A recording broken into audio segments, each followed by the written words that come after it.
تخت فرس پہ علی اکبر کا خطاب، اسی مرثیہ کے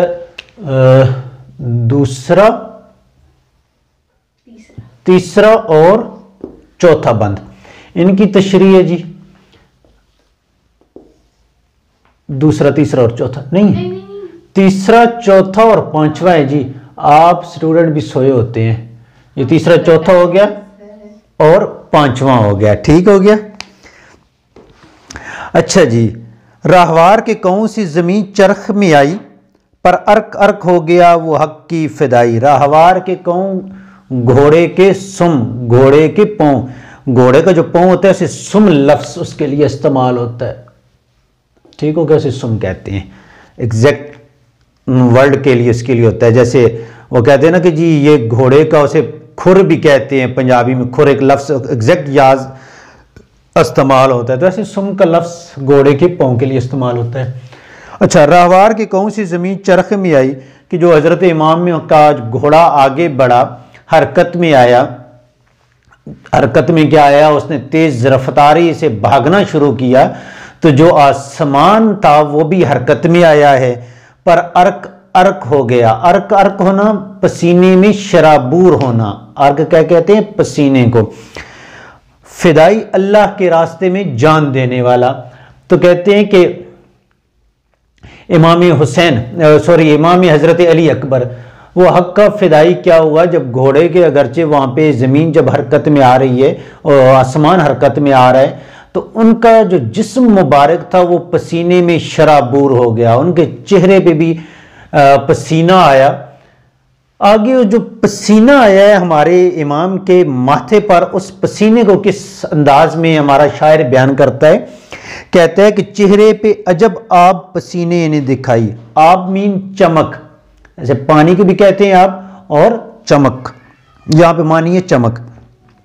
ان قطروں سے نیساں پہ گھٹا شرم کی چھائی۔ نیسا کہتے ہیں ابر بہار، بہار کی پہلی بارش، جس کے بارے میں کہا جاتا ہے کہ اس بارش کا قطرہ اگر سیپ کے منہ میں چلا جائے تو وہ موتی بن جاتا ہے۔ شاعر کہتا ہے ہمارے امام کے ماتھے پہ جو پسینہ آیا، اس کی چمک نے عجب ایک الگ ہی منظر پیش کیا ہے، اور وہ جو پسینے کی چمک ہے وہ اتنی خوبصورت ہے کہ اس پسینے کے قطروں کے مقابلے میں جو ابر نیسا ہے اسے بھی شرم محسوس ہو رہی ہے کہ یہ مجھ سے بھی اعلیٰ اور افضل ہو گیا ہے، ٹھیک ہو گیا۔ آگے اسی پسینے کو مزید بیان کرتا ہے، یہ قدر ارک کی نہ کسی رو سے بڑی تھی۔ آج تک پسینے کی جو قدر و منزلت تھی، جو اہمیت تھی، وہ کسی بھی طور پہ نہیں بڑی، چاہے بڑے سے بڑا بادشاہ تھا، اس بادشاہ کے چہرے پہ آنے والے پسینے کا رتبہ بھی اتنا نہیں بڑا تھا، اس پسینے کا مقام نہیں بڑا تھا، قدر و منزلت نہیں بڑی تھی جتنی آج بڑی ہے۔ اور آگے شاعر اس مصرے میں انتہا کرتا ہے، شبنم کبھی خورشید کے منہ پر نہ پڑی تھی۔